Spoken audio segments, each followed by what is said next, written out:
La Voz del Derecho presenta Panorama Económico. Los hechos, las cifras, las medidas oficiales, el sistema cambiario, monetario y crediticio. Dirige y conduce Luis Alberto Ávila.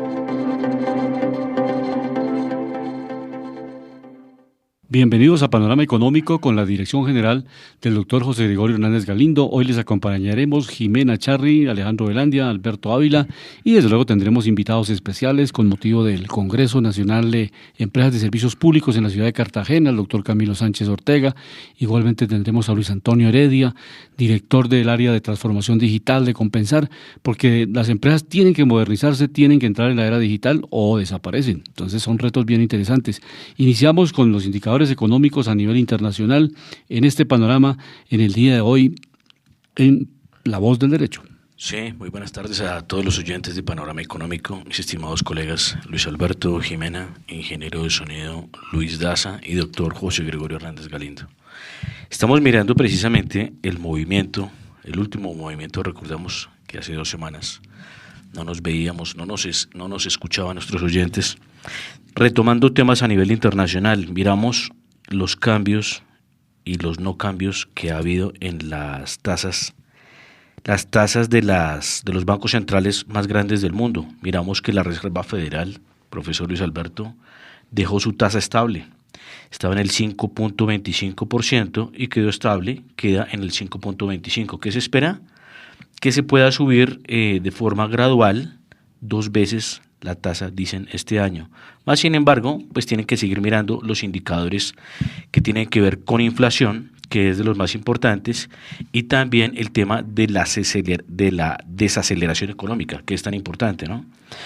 Miramos el Banco Central Europeo, que, recordemos, rige la política monetaria para gran parte de los países de la zona euro. Miramos que la tasa queda estable en el 4%. Recordemos que en Estados Unidos la próxima revisión, que ya fue 14 de junio, será el próximo mes. En el caso de Banco Central Europeo, la próxima revisión de tasas es julio 27. Banco del Reino Unido 4.50, Suiza 1.50%, Canadá 4.75%, Australia 4.10%, Japón, recordemos, esta es la tercera economía del mundo por Producto Interno Bruto, su tasa permanece sin cambios en el menos 0.10%, hace mucho tiempo tienen la tasa en el 0.10%, en el caso de Rusia sigue en el 7.50%, India 6.50%, China 3.65% y profesor Luis Alberto, de los países más efectivos para bajar inflación, de las economías más grandes, Brasil. Sigue con su tasa de intervención, Banco Central, 13.75%. Y vamos a mirar precisamente las tasas de inflación, que es la relación que siempre hacemos para mirar qué tan efectivo son algunos países con estos cambios. Miramos en América, profesor Luis Alberto, tema de inflación. El país con más baja inflación de América, Panamá, 0.42%, viene de una inflación del 0.95%, viene descendiendo todavía más. El caso de Costa Rica, 0.88%, Ecuador, 1.97%, Bolivia, 2.9%. Brasil sigue bajando la inflación, gracias a que la tasa sigue en el 13.75% y venía del 4.18%, hablando de tasa de inflación, 4.18%, y cayó a 3.94%. Muy felicitaciones a esta política porque está teniendo un buen impacto para Brasil. En el caso de los Estados Unidos, venía del 4.9% y cayó al 4%. En el caso de Canadá, 4.4%, República Dominicana, 4.4%, Paraguay, 5.1%, México, que es uno de los países más desarrollados de la región, 5.84%. Pero miramos los países con la inflación más alta de América. Perú, 7.9%, Chile, 8.7% de inflación, Nicaragua, 9.47%. Y profesor Luis Alberto, sigue Colombia. Colombia, sí. 12.36%.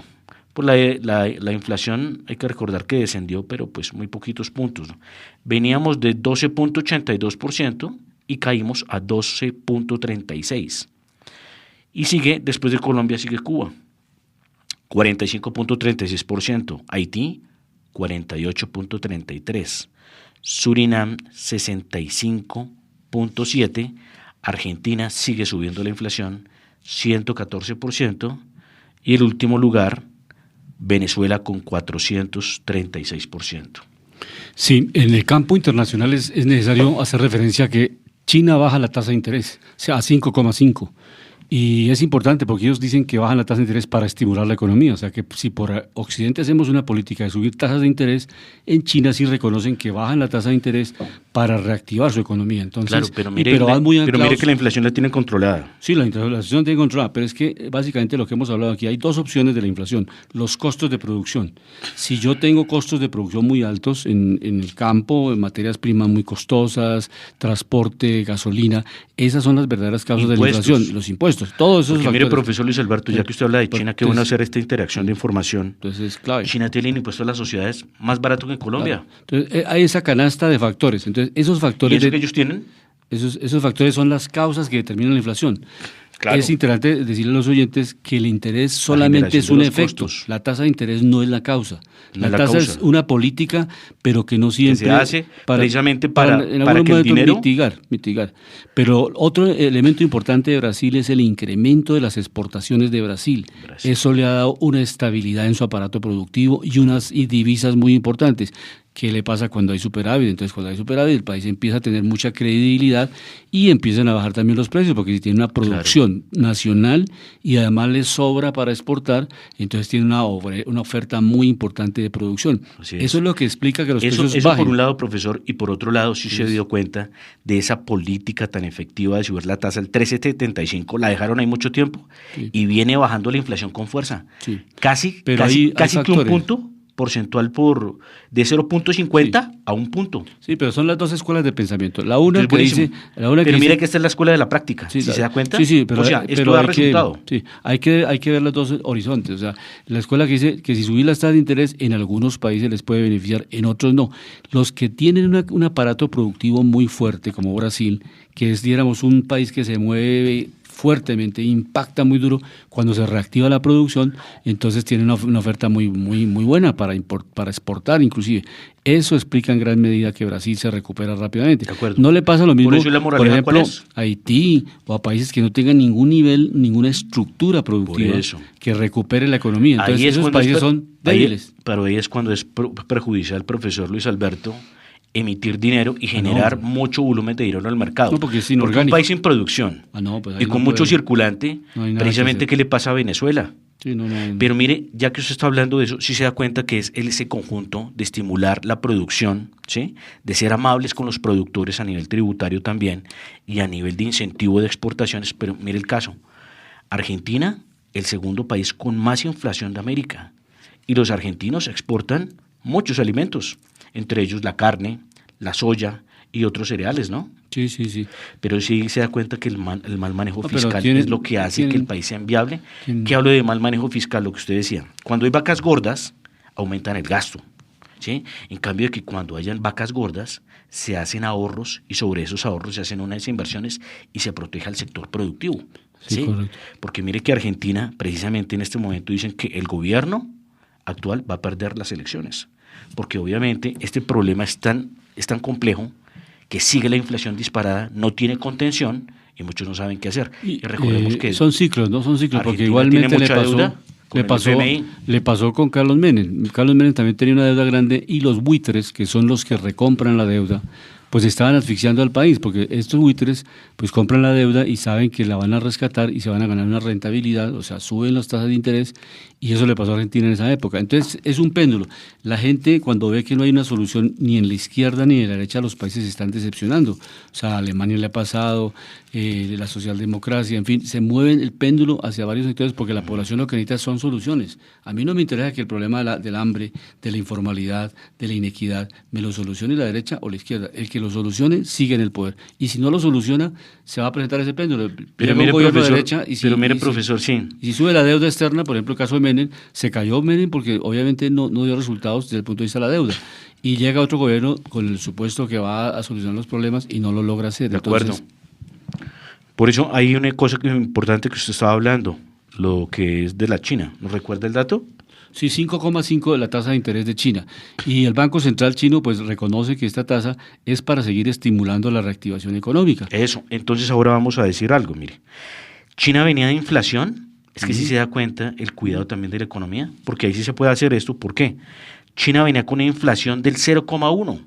Sí, y llegó en este momento al 0,2%, imagínese. Sí, no, es que tiene un aparato productivo muy fuerte. Eso es una inflación casi que nula. Por eso tiene un aparato que responde a 0,1 a 0,2%. Entonces sí se da cuenta que ahí sí se puede generar estímulo porque tienen una política económica muy bien manejada.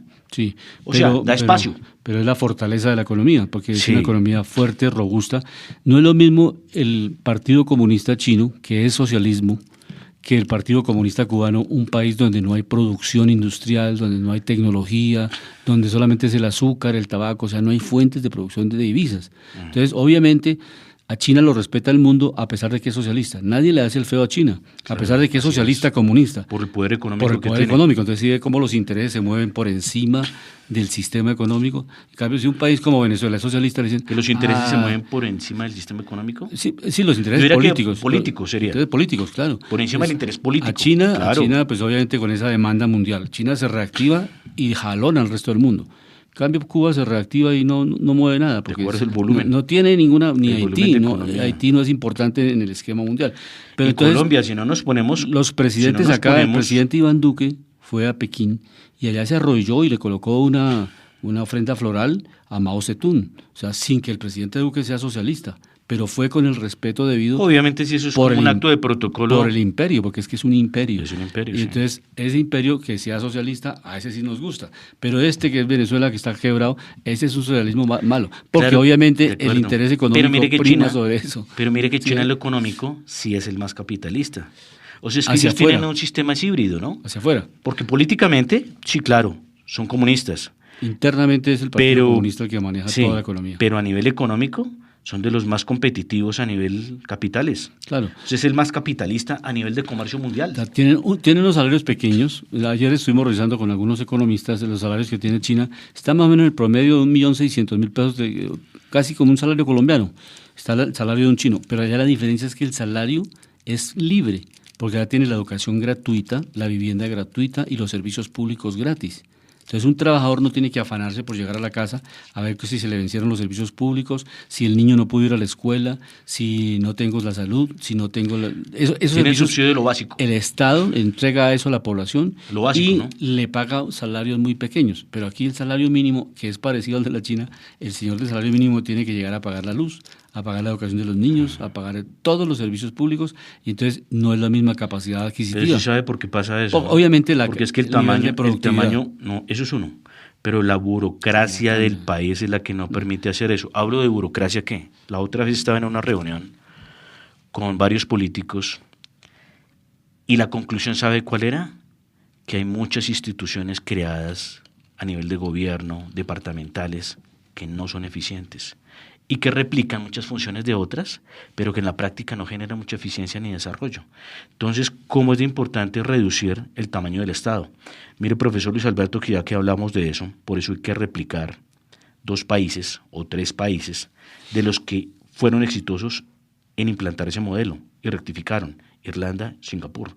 Irlanda era inviable. ¿Usted se acuerda que Sí, Irlanda, eso lo hemos comentado aquí. Irlanda hacía parte Sí, de los sí, PICs, sí.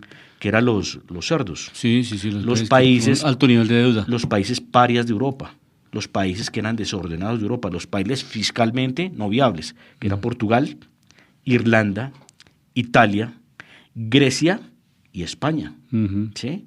Entonces, ¿qué hicieron los irlandeses? Dijeron, vamos a modificar esto, consiguieron especialistas y se volvieron uno de los países, profesor Luis Alberto, más desarrollados del mundo a nivel de eficiencia financiera, atracción de inversión extranjera directa y productividad y Producto Interno Bruto per cápita de los 3 más altos del mundo. Entonces imagínese. Y muchos van a decir, no, claro que es que nos enriquecemos solo porque las empresas extranjeras vinieron a quedarse con el país. No. Mire, lo repito, casos exitosos de empresas salidas de Irlanda. Ryanair es una empresa más grande que la misma Avianca. ¿Sí? Salió de la nada, no tiene la historia de Avianca. Pero es una empresa con mucho desarrollo y salió de Irlanda. Ryanair. Entonces son casos de éxito. Entonces sí se da cuenta que cuando uno estimula, profesor Luis Alberto, el consumo, la inversión, que las empresas tengan buenas rentas, buenas utilidades y buenos dividendos, pues llega mucha gente a invertir al país porque es atractivo. ¿Sí? Pero siguiendo con internacional, decíamos, China, profesor Luis Alberto, inflación del 0.2%.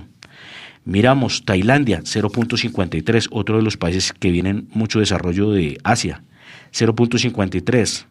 Camboya, 1.1. Omán, que queda en Medio Oriente, 1.1. Armenia, 1.3. Jordania, 1.97. Taiwán, 2.02%. Vietnam 2.43, Qatar 2.61, Arabia Saudita, gran exportador de energía, 2.8%, Emiratos Árabes Unidos 3.27. Entonces sí nos damos cuenta, profesor Luis Alberto, que por qué Asia sí es un país muy juicioso en el control y manejo de la política económica.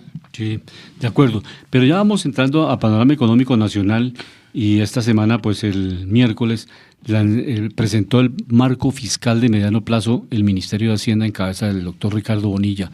Y el marco fiscal de mediano plazo para nuestra audiencia pues es la proyección de ingresos y gastos del Estado a nivel nacional y pues allí están los principales rubros, o sea, cómo se va a comportar el dólar, la tasa de cambio, hace una proyección el Ministerio de Hacienda para el 2023, 2024, especialmente ellos proyectan que se va a estar el dólar en el orden de los 4.600, 4.650. Pues la inflación tienen proyectado que al año 2025 pues vuelva a la meta, al rango meta que tiene el Banco de la República, es una inflación entre el 2 y el 4%. ¿Esta cifra es para fin de año? ¿4.600 por dólar? No, proyectado en los próximos años. Es el marco fiscal de mediano plazo. O sea, 23, 24, 25. ¿Eso no es proyectado un año? No, no es proyectado va 5 años adelante. O sea, el marco fiscal va más allá de un gobierno. O sea, hay elementos porque, profesor, si estamos hablando, hay elementos para desglosar el tema, es que si estamos hablando de término en mediano plazo, mirar dólar a 4.600 sería muy costoso, ¿no? Sí, esa es la proyección que hacen, pero desde luego que puede tener una tendencia bajista, o sea que estemos hablando de 4.000, otros plantean que es posible que baje ese techo y lleguemos a 3.600, como lo tuvimos hace unos tiempos, pero bueno, lo cierto es que están trabajando con esas hipótesis, ¿no? Nadie está diciendo que eso es un hecho, porque no puede tener la varita mágica. Obviamente una proyección. Exactamente, pero lo mismo que el petróleo lo están planteando a 76 dólares el barril. Esa es la proyección que hacen ellos de ingresos, porque repito, eso es el marco fiscal de mediano plazo, proyecta el Estado colombiano y también lo deben hacer los departamentos y los municipios. O sea, el departamento, cuando hace el marco fiscal de mediano plazo, en su departamento lo que hacen es proyectar sus rentas a 5, algunos lo hacen hasta 10 años, de cómo van a ser sus rentas departamentales, o sea, los impuestos a cigarrillos, los impuestos a los licores, cómo se van a comportar esas rentas y también cómo van a ser los gastos en el departamento en el corto y mediano plazo. Porque ahí va más allá de un gobierno, o sea, para que la gente no tenga esa visión cortoplacista, es que es este gobierno. No, el gobierno termina y el ciclo del país continúa, claro. El ciclo económico. Entonces, pero de las decisiones que se toman en el gobierno es lo que se viene en esas consecuencias. Eso es un encadenamiento, claro. Eso es lo que pasó en la apertura económica de los años 90, sí. Pues destruyó la agricultura, la industria, y ahora hay que hacer reindustrialización y volver a repotenciar el campo. O también un caso positivo, profesor Luis Alberto, que hay que recordar, ¿usted se acuerda 2008?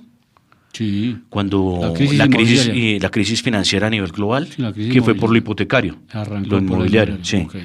Usted recuerda que nosotros, después de mitad de año, llegamos a tener un dólar fluctuando entre los 1.600 y los 1.700 pesos en Colombia, pero gracias a qué fue, porque Colombia tenía una balanza exportadora muy buena. ¿Sí?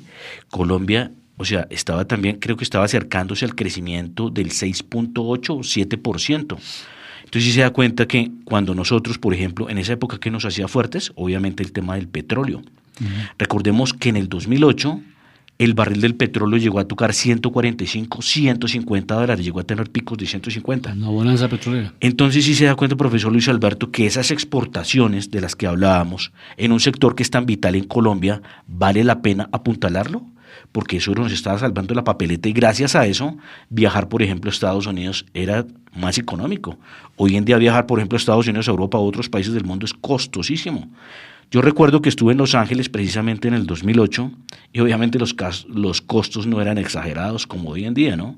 Recordemos que hoy en día prácticamente paridad poder adquisitivo con dólares de 4 a 5, ¿no? O sea, lo que nos alcanza acá, lo que nos alcanza allá una vez, acá lo tenemos que multiplicar por 4 veces para que nos alcance, viviendo allá, con el poder adquisitivo de acá, ¿no? Entonces es importante mirar eso y aplaudir esa parte, porque eso no lo dicta, es el indicador, ¿no? El precio del dólar. Entonces por eso es importante incentivar la producción y el desarrollo, y en las nuevas reformas tributarias, profesor Luis, ojalá que se baje el impuesto a las ganancias ocasionales, a las utilidades y a los dividendos, porque si no hay quien invierta y no hay incentivo para la inversión, pues el país obviamente no es atractivo y los negocios y el aparato económico puede tener un desestímulo, ¿no? Hay un análisis que hace el profesor Ricardo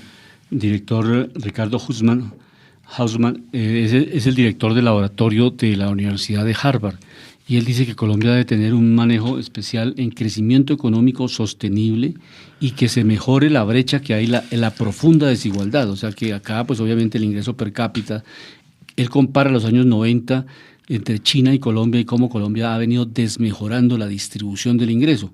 Y pues desde luego, como no hemos crecido tecnológicamente, productivamente, desindustrializamos al país. Él dice que hay que volver a la reindustrialización. Lo dice el director del Laboratorio de Crecimiento Económico de la Universidad de Harvard, no es un economista colombiano. Entonces propone que Colombia recupere esa senda de crecimiento económico en lo industrial, y por eso el Ministerio de Comercio Exterior ha venido planteando la necesidad de reindustrializar al país. ¿En qué sectores se puede reindustrializar? Producción de alimentos y el sector agroindustrial, o sea, procesamiento de alimentos que estamos importando en este momento. Podemos empezar a sustituir esas importaciones que gastamos dólares, gastamos divisas en eso, empezamos a recuperar divisas, importamos menos, producimos más, generamos más empleo, hacemos un encadenamiento productivo. Entonces, ese es el reto de la reindustrialización. ¿En qué otros sectores? Productos nuevos que nos están produciendo, como el cáñamo, incrementar la producción de cacao, sustitución de cultivos en el sector donde están la coca y estos cultivos ilícitos. Eso le da un fortalecimiento al sector agropecuario. Por eso la necesidad de la reforma agraria no es un capricho. Corea la hizo en su momento y saltó a la industrialización porque las tierras concentradas... Pero mira lo que usted dice, y es clave enfatizarlo, claro. Pero la industrialización, porque es que, profesor Luis Alberto, gran parte de los productos y materias primas, ¿sabe dónde es que ganan precisamente todo ese margen de ganancias? En la transformación. Sí, no venderlo en bruto, es como el tema de la droga. Colombia es, creo que, de los principales exportadores de droga a nivel mundial. Hablamos de la coca, ¿sí? Sí. Y hablamos de, por ejemplo, países que exportan opio y otras cosas. Entonces, pero la plata, la mayor parte de ese dinero no se queda acá, ¿sí? Lo mismo puede pasar con el campo. Si la transformación, ya que usted habla del cacao, por ejemplo, ¿usted sabe quiénes son en el planeta los que se quedan con las grandes rentas del cacao y del café? Sí, compañías europeas y compañías norteamericanas, más que todas las europeas como Nestlé y otras, ¿sí? Sí, entonces es lo importante que acá el presidente Gustavo Petro sea amable con los inversionistas, sea amable con los empresarios, porque ellos son los que hacen esa transformación, profesor Luis. Sí. Porque si uno puede decir, siembra café, pero si el margen de ganancia es 10, 15% y ya se ganan 200, 300, 400 y 500%. Están en esa labor. Yo creo que en los próximos programas vamos a invitar al equipo técnico del Ministerio de Comercio, el Ministerio de Comercio, Industria y Turismo. Entonces, el MINSIC. Hay un equipo muy, muy importante que está trabajando ahí, identificando proyectos nuevos de industrialización, de reindustrialización en el sector de producción, por ejemplo, de equipos para el sector salud que se pueden producir en Colombia, en el área de textiles, en qué sectores se va a incrementar. Y lo otro interesante, que no solamente son los clústeres, que ya los manejan las cámaras de comercio, clústeres son encadenamientos productivos sectoriales, o sea, se integran un sector, la cadena de valor, para bajar costos de importación de materia prima, para comercializar juntos. Varias empresas se reúnen y comercializan integralmente bajan también costos de comercialización, bajan costos de producción.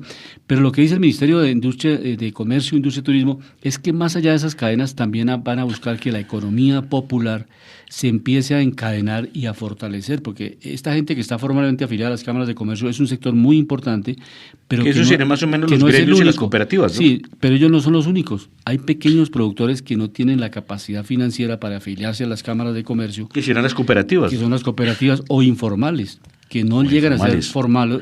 ¿Usted se acuerda de un caso muy exitoso de eso que usted está hablando? Exactamente. A nivel mundial. Claro. La Mitsubishi. Sí, La Mitsubishi prácticamente era una fachada de una empresa, pero que representaba los intereses de muchos pequeños productores. Recordemos que la Mitsubishi hace mucha tecnología, produce carros, produce ascensores, produce tecnología para aviación, están tan diversificados en el área tecnológica que son precisamente cabezas que representan precisamente esas agremiaciones y que son fuertes, ¿no? Sí. Pero eso es interesante lo que estamos hablando, pero para eso sabe que tiene que haber, profesor Luis, porque ayer escuché al presidente del Senado que aquí había que ponerles altos impuestos a las grandes empresas y a los pequeños darles pocos impuestos. Pero eso en la práctica se vuelve una mentira. ¿Sabe por qué, profesor Luis Alberto? Por eso que estamos hablando. Porque muchos de los que le producen a las grandes compañías son las pequeñas compañías, o sea, los que les hacen el outsourcing, la tercerización, ¿sí? En productos y servicios. Entonces, lo que para uno es caro o para uno es barato, de cierta forma se pierde. ¿Por qué? Porque es que los dos trabajan con ese valor y los dos tienen que ser rentables. ¿Sí? Si usted, por ejemplo, va a castigar en este gobierno algo que en el análisis no estuve de acuerdo, es que cómo es que aquí a las empresas de energía, profesor Luis Alberto, les van a cobrar una tasa de impuesto adicional si el petróleo pasa de cierto valor en dólares, o si en el carbón también, y creo que también le subieron el impuesto. Entonces, no se puede estar de acuerdo cuando se habla de emprendimiento, desarrollo, generación de valor en los distintos sectores de la economía, cuando se suben los impuestos. Mire, le voy a dar datos para que los oyentes lo recuerden.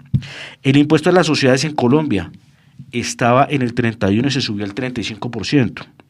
El impuesto a la renta, 39%. La confianza empresarial, profesor Luis Alberto, estaba en 3.5 puntos positivo y cayó a menos 5.9 negativo. En este momento la confianza empresarial está negativa. Si miramos, por ejemplo, la deuda pública, que eso sí bajó, pues el último dato registrado, decían que era 55, claro que acá tenemos el 61.1% auditado, ¿no? Es mejor hablar de cifras auditadas. Miramos, por ejemplo, también la tasa, recordemos que, bueno, ya habíamos hablado de la tasa de inflación en Colombia. La tasa de desempleo, profesor Luis Alberto, estaba en el 10%, subió al 10.7%. Está incrementando el desempleo, ¿no? Ese es el último dato, del 10 al 10.7%. Y también estábamos mirando, por ejemplo, el tema del dólar, que afortunadamente se viene devolviendo la moneda. Lo hablábamos antes de empezar el programa, que como Estados Unidos precisamente no hizo subida de tasas, pues eso generó un estímulo para que el peso colombiano se siga revaluando. Y miramos los valores. El último valor que tenemos al día de hoy cierre viernes, al cierre de mercado, 4.165 pesos por cada dólar. Hoy rebotó al alza 0.36%.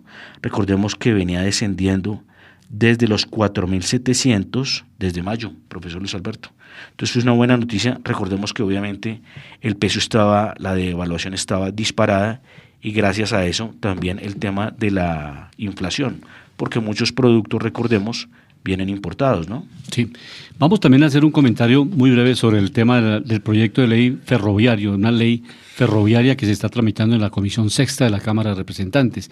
Ya se aprobó en primer debate en el Congreso de la República. Este proyecto fue presentado por el ministro de Transporte y pues es una noticia positiva acá en Panorama Económico porque el sistema ferroviario se va como un modo mixto de transporte que necesita el país hace muchos años. Entonces se va a hacer una proyección operativa hasta el año 2050 de cómo modernizar y pues en la transición energética cómo utilizar nuevas energías en el transporte férreo. O sea, vamos a pasar del ferrocarril que tenemos de carbón, del viejo sistema de transporte férreo, a una trocha más amplia e igualmente a incrementar la velocidad y pues hacer los deprimidos que hay necesidad de construirlos, porque no se puede tener a paso a nivel donde hay cortes y disminución de velocidad porque pasa por las ciudades y entonces el ferrocarril, el tren tiene que parar. Eso no se puede hacer en un tren de alta velocidad. De acuerdo. Entonces, eso va a ser muy importante. Como pasa en China, ¿no? Sí, claro. Recordemos que gran parte de la red ferroviaria de la más avanzada del mundo ya existe en China, ¿no? Claro. Entonces, esa es una fórmula interesante. ¿Qué hace falta ahí? Que lo hablábamos la semana pasada con el rector de la universidad, con el profesor Enrique Vera, de la Universidad Pedagógica y Tecnológica de Colombia, donde vamos a participar, porque vamos a estar los economistas, los ingenieros de transporte, integrados, ya vamos a pasar de la teoría, del comentario, a la acción. O sea, la Universidad de Boyacá va a hacer la factibilidad conjuntamente con la Banca de Inversión Internacional, con expertos internacionales. Ya está aprobado en el plan de desarrollo la electrificación del ferrocarril entre Belencito y Facatativá. Entonces va a ser una línea férrea moderna, con una trocha más amplia. Perdón, recordamos, ¿dónde es Belencito? Belencito está cerca de Sogamoso, donde parte toda la producción industrial de Sogamoso, todo lo que tiene que ver con acerías, Paz del Río. Sí, recordemos que lo que era Sogamoso y Duitama eran pueblos muy desarrollados a nivel industrial de Boyacá, ¿no? Entonces Sogamoso mantiene esa tradición de producción de acero, de lámina, todo esto. Entonces de ahí parte el ferrocarril, y ya lo tenemos, pero es un ferrocarril antiguo, con repito, tecnología de locomotoras que funcionan con carbón. Entonces es pasarlo a eléctrico, ampliar la trocha, porque si con esta trocha angosta no se puede incrementar la velocidad. Y segundo, los estándares internacionales de la trocha del ferrocarril, porque si usted va a comprar repuestos en este momento en el mundo, ya no le venden repuestos para trochas angostas, ya no existen.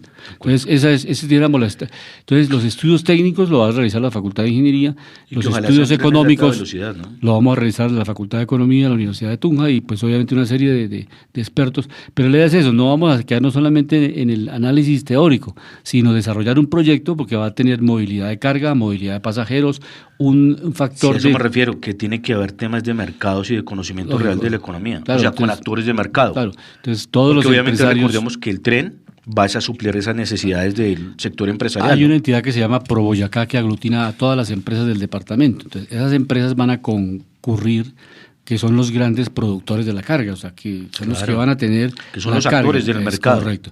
Y también están los transportadores, que son, diríamos, de los opositores más grandes al proyecto. Claro. Entonces, lo que hemos venido analizando es que... Sí, porque generaría por un lado también generaría cierre desempleo.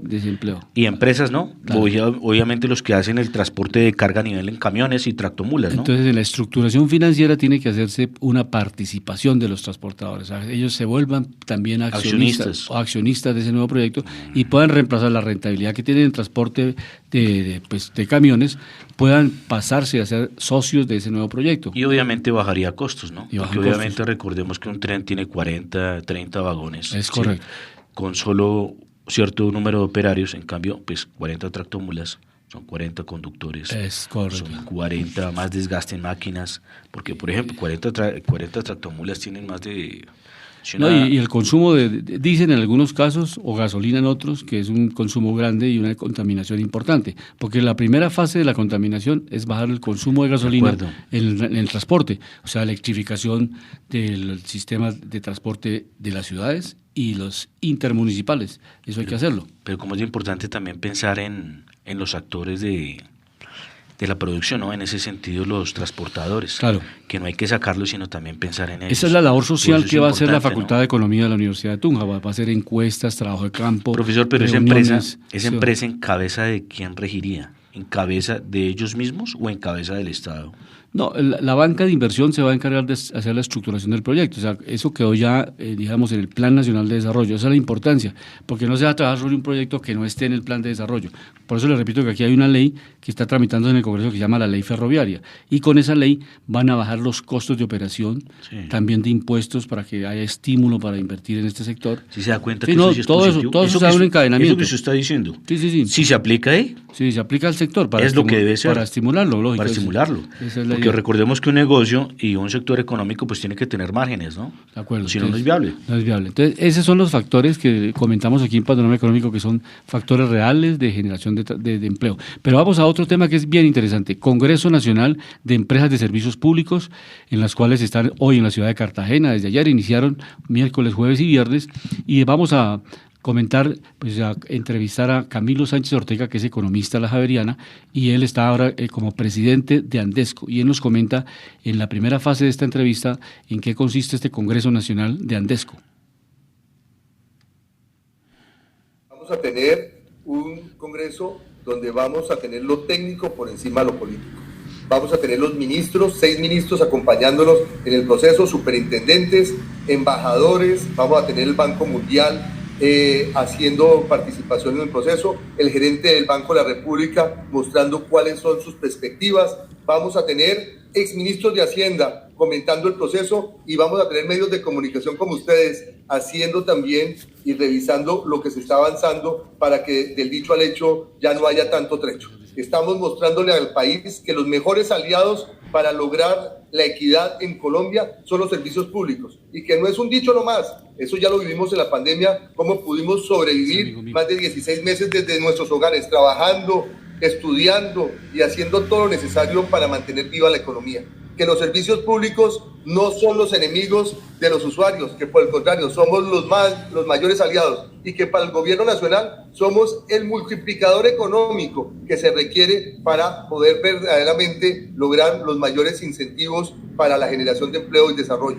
Que diremos lo feo, lo bueno, lo malo y lo feo, que cuando están equivocados, por ejemplo en el tema de la transición, que estemos haciendo pasos que no cumplen, que no sean, lo estaremos diciendo y lo estaremos denunciando, que tendremos a las primicias como el del superintendente de servicios públicos, el de TICS, en lo que tiene que ver con el 5G, lo que tiene que ver con el medio ambiente, lo que tiene que ver con la seguridad, el empleo y el desarrollo también, y decirle al presidente que los únicos que no se devuelven son los ríos y que por eso también lo invitamos a que sigamos oyendo a la gente que más sabe para que podamos seguir avanzando y que no hay nada más importante que entendamos que los empresarios no somos oposición, que los gremios no hacemos oposición, que los gremios y los empresarios lo que queremos es que le vaya bien al gobierno y que para eso estamos trabajando con estudios para no pelear, sino para avanzar como quiere Colombia. Esas son las declaraciones de Camilo Sánchez Ortega, presidente de la Asociación Nacional de Empresas de Servicios Públicos, Andesco, que están en su 25º Congreso Nacional de Servicios Públicos y este congreso está enfocado a los servicios públicos y su impacto en los territorios del país. Sí, me parece muy importante y qué interesantes esas palabras porque van atadas de la mano a lo que es la economía, su producción y su desarrollo, ¿no? Es importante estas palabras porque obviamente enfoca el país a un tema de desarrollo y a trabajar juntos, sector privado y público, y sobre todo empresas de servicios públicos, porque están atadas precisamente, no escuchamos esa parte que él habló del carbón, ¿no? No sé si el ingeniero la puede poner. No, pues él comentó sobre es esa parte, la integración de la transición energética que se requiere, por ejemplo, mantener la producción de gas. O sea, él estaba hablando precisamente, creo que en algún momento habló de térmicas, pero esa parte sería fenomenal escucharla, porque ahí es donde nos salimos de los fanatismos, porque profesor Luis Alberto, recordemos que Colombia es uno de los mejores países a nivel mundial en carbón térmico. Sí. Es una maravilla. Entonces, recordemos que las empresas de servicios públicos, las empresas de energía, la electricidad acá se alimenta hay por un lado el gas, por el otro lado variaciones del gas porque hay varios distintos tipos de gas, no solo gas natural sino gas propano, bueno, otra serie. También está las hidroeléctricas, también está el petróleo y muchas otras cosas que son las que generan electricidad en el país. ¿Sí? Entonces, teniendo esa base complementaria, Colombia, gracias a eso, profesor Luis Alberto, hemos logrado ser autosuficientes energéticamente. Y es más, recordemos que a través de ISA y otras empresas tenemos distribución de energía eléctrica a otros países de Centro y Suramérica, ¿no? Como el caso de Brasil y algunos de Centroamérica. Sí, más adelante volvemos a escuchar al presidente de Andesco, pero porque él nos habla sobre la necesidad de seguir explorando y explotando gas para la transición, o sea, él dice que es fundamental el gas. Escuchemos esta parte con nuestro equipo acá técnico para escuchar la segunda entrevista a Camilo Sánchez Ortega, que hace referencia a este tema, o sea, cómo hay que seguir explotando gas como una fuente de abastecimiento para la transición energética.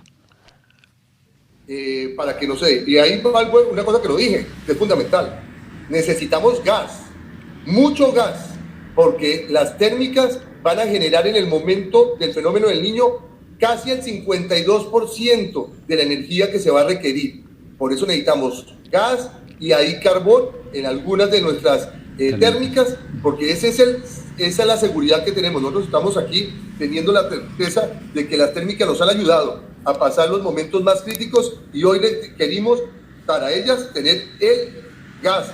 Y con Ecopetrol, en la última intervención con el presidente Ecopetrol, nos asegura que está haciendo todo lo necesario, anticipándonos de tener ese gas para que las térmicas no vayan a tener unos sobrecostos y para que no se nos vaya a pasar el precio de escasez, vayamos a tener problemas como sucedió en el anterior fenómeno del Niño, donde se subió demasiado y ahí tuvimos momentos críticos porque ya era demasiado costoso la generación. Difíciles porque ya estamos en promedios superiores al 96% en cobertura y ahora estamos en los lugares más apartados donde tenemos dolores fuertes como el de La Guajira. ¿Y qué sucede con esto? Nosotros, ¿qué estamos diciendo? Hay que, nuestra razón de ser de las empresas son los afiliados con respecto a sus usuarios.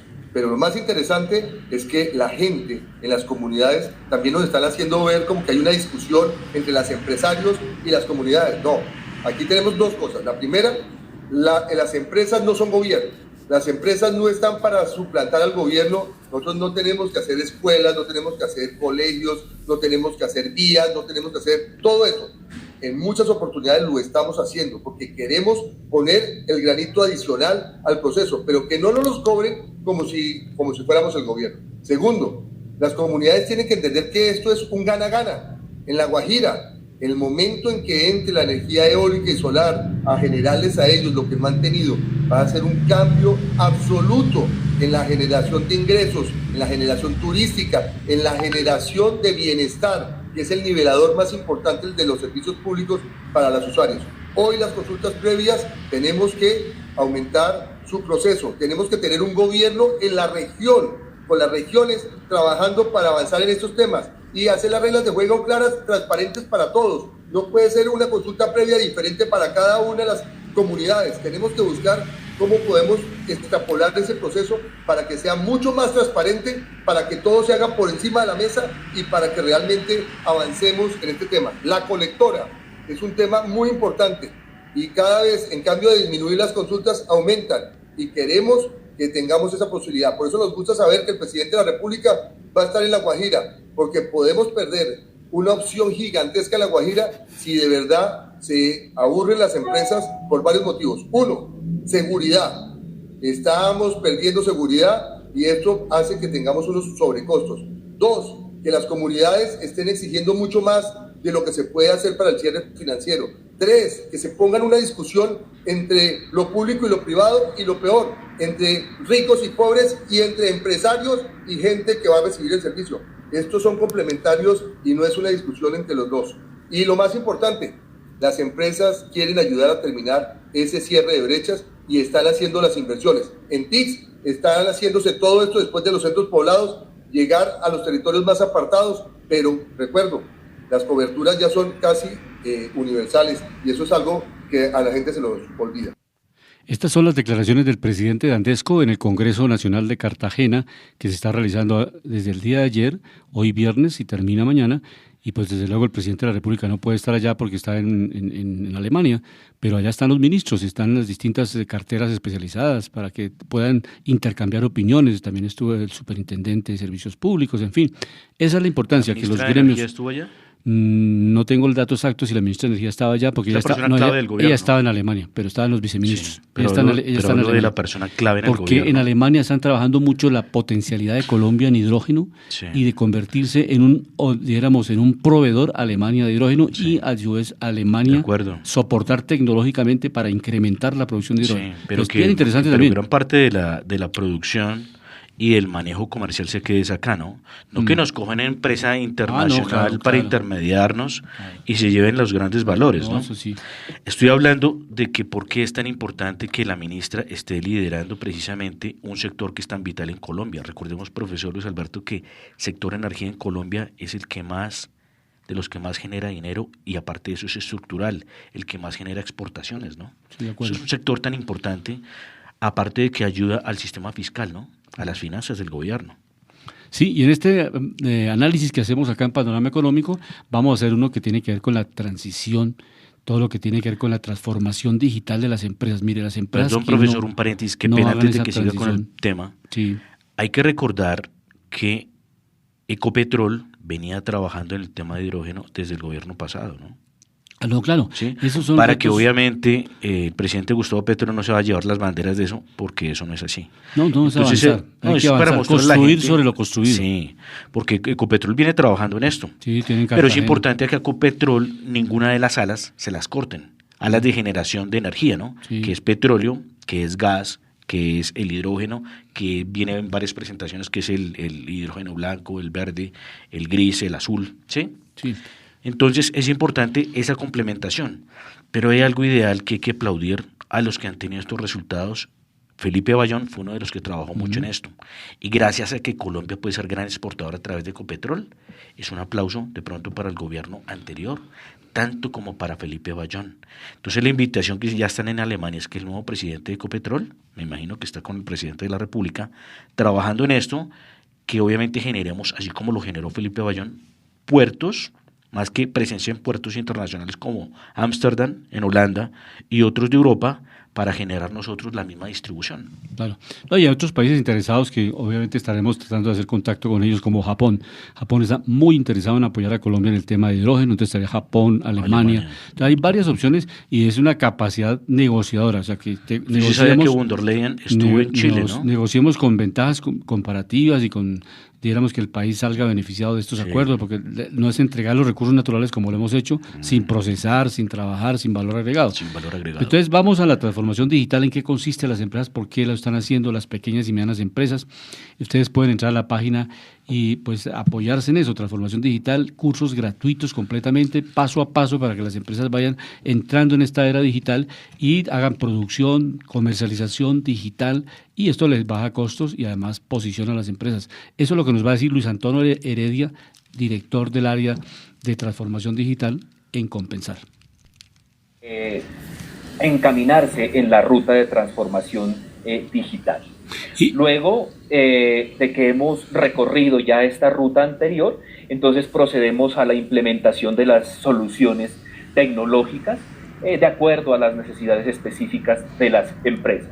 Y por último, y aunque no menos importante, tal vez podríamos decir que es el argumento más importante sobre el proceso que nosotros realizamos, hacemos un acompañamiento, es decir, vamos de la mano con la empresa en esa implementación de ese plan de transformación digital para que las empresas apropien y ejecuten a satisfacción el plan de transformación digital.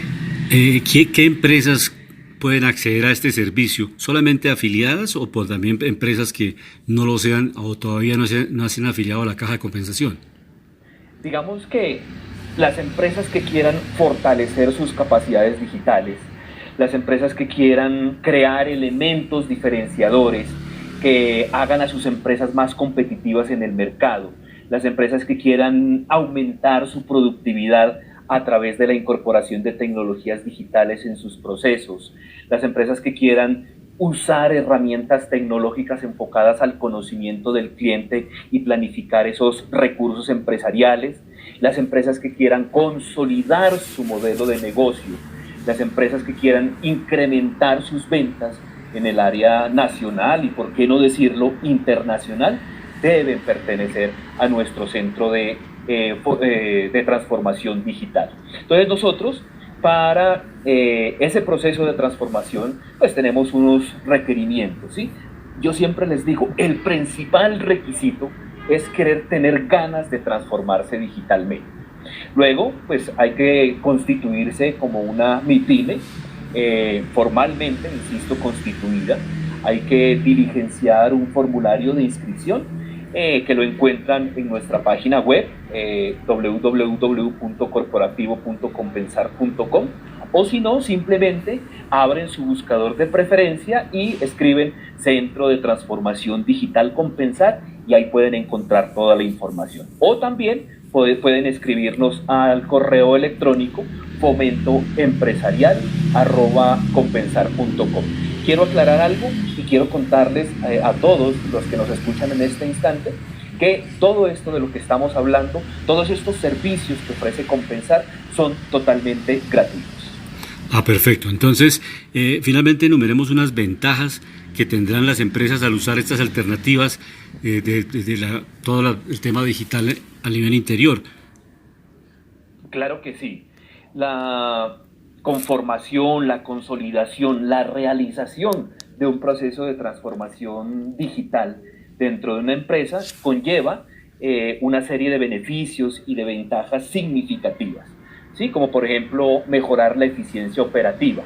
La adopción de tecnologías digitales puede agilizar y automatizar procesos internos, ¿sí? Lo que reduce los tiempos de trabajo, minimiza los errores y aumenta la productividad general de la empresa. Mayor satisfacción al cliente. La transformación digital permite poner en el centro a todos los clientes y ofrecer una experiencia más personalizada, centrada, como les digo, en el cliente, a través de herramientas digitales como aplicaciones móviles, chatbots, plataformas de atención al cliente. Entonces, con todo esto es posible brindar un servicio más rápido, eficiente, adaptado a las necesidades, a los gustos, a los requerimientos individuales de los clientes. Otra ventaja a tener en cuenta es la ampliación de ese alcance y de esa visibilidad empresarial, con la presencia en línea, como un sitio web, una tienda en línea, las redes sociales. Una empresa puede llegar a un público más amplio y, digamos, potencialmente global. Entonces, sí, quería preguntarles, ¿en la capacitación combinan las dos estrategias, virtual y presencial, o es solamente digital? No, combinamos, como lo decíamos inicialmente, en esos talleres, en esas capacitaciones, en esas charlas, combinamos las dos formas, presencial y virtual. Entonces, de esa manera, digamos que todas las empresas, todos los empresarios que acceden a este tipo de servicios, pues tienen la facilidad de hacer una conexión y poderse involucrar con esos tipos de formación o de capacitación. Entonces, nuestros empresarios pueden entrar al área de transformación digital. ¿Esa es como la coordenada o a la página de Compensar? Sí, correcto. Como les decía, en el buscador, en el navegador de su preferencia, simplemente pueden escribir Centro de Transformación Digital Compensar y en la primera opción les aparecerá toda la información relacionada con lo que es transformación digital en nuestro centro de transformación. Sí, es importante. Sí. Como es importante ese acompañamiento, ¿no? Porque hay muchas empresas que no saben cómo meterse dentro del mundo digital, y recordemos que pues estamos en la era de lo digital, y el que no se mete en esa senda de lo digital, pues el mercado no lo ve, negocios. Queda como invisible ante el mercado. Entonces sí es importante. Hay una cosa que estaba analizando, que podrían estar haciendo lo mismo que hace IBM, Microsoft o otras compañías, que es meterse a solucionarle a nivel digital, ¿sí? Y muchas otras compañías que trabajan con Silicon Valley en generar precisamente soluciones para las empresas. Lo que yo veo que ellos tratan de hacer es que con las herramientas existentes tratan de ayudar a las compañías a tener ese manejo con ese tema de lo nuevo, lo digital, las redes y muchas otras cosas, ¿no? Como las aplicaciones y otro tipo de software. Sí, ¿no? Y otro tema que es bien interesante y además fascinante, ChatGPT, por ejemplo, la inteligencia artificial. Uno se puede meter con esta ayuda de inteligencia artificial y hacer una programación de mercadeo. O sea, le entrega todos los protocolos que la compañía hace tal y tal modelo de negocio, se lo entrega al ChatGPT, le entrega toda la información y usted le construye un plan de mercadeo, un plan de ventas, un plan de producción. O sea, esto está mejorando la productividad de las empresas. Entonces, no hacerlo es perder una cantidad de tiempo, porque usted ya tiene unas personas que no pueden manejar todos los programas, pero si le da esos protocolos, perfectamente ChatGPT y inteligencia artificial le produce a usted toda la información. Será muy bueno. O sea, no hay que tenerle miedo que va a reemplazar, sino a ayudar a las empresas. Aunque también, profesor Luis Alberto, hay que darles unos tiempos de corrección, porque recordemos que las tecnologías, cuando se empiezan a aplicar en el futuro, o sea, durante la experiencia, tratan de tener o ciertas fallas o ciertos aciertos. Entonces durante el proceso se va mejorando, ¿no? Porque no sé si usted le ha pasado, profesor Luis Alberto, usted pone el Waze y le dice que llega más rápido a cierto sitio por cierta ruta, y a veces erran también, ¿no? Sí, sí. No, claro. Hay cosas que hay que auditar también a la tecnología, a ver si es muy eficiente o no es eficiente en los procesos. Y lo que usted dice también, de acuerdo a los protocolos que se integren al sistema, pues así también va a ser el resultado. Por eso es importante también hacerle un seguimiento, ¿no? Ayer hice un ensayo muy simple, muy práctico, de construir una historia. Entonces yo hice una historia de un niño que se iba a un paseo y sucedió un accidente, y le di todos esos protocolos a ChatGPT y pues construyó toda una novela. En 5 páginas me construyó toda una novela de ese niño, qué ha pasado, y lo construye y hace, y entonces uno le puede perfectamente a un niño ya entregar una historia de qué pasó.